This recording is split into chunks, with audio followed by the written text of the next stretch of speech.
Awit 119:89 hanggang 93. Magpakailanman, O Panginoon, ang iyong salita ay natatag sa langit.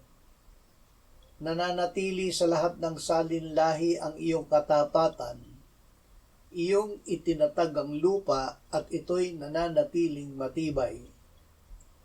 Sila'y nananatili sa araw na ito ayon sa itinakda mo, sapagkat lahat ng bagay ay mga lingkod mo.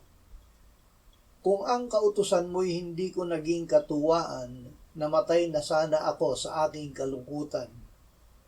Hindi ko kailanman kalilimutan ang mga tuntunin mo, sapagkat sa pamamagitan ng mga iyon ay binigyan mo ako ng buhay.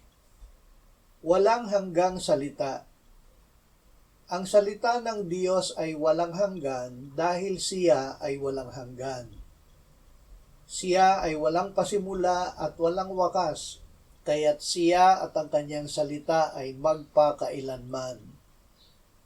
Dahil siya ay tapat, ang kanyang salita ay tapat at matatag. Ang salita ng Diyos ay ating maaasahan at mapapanaligan, kaya't ating maiibig. Ang pag-ibig sa Diyos at sa kanyang salita ay hindi pakiramdam lamang, kundi pagsunod sa Kanya. Ang pag-ibig sa Diyos ay pagsunod sa Kanyang mga utos.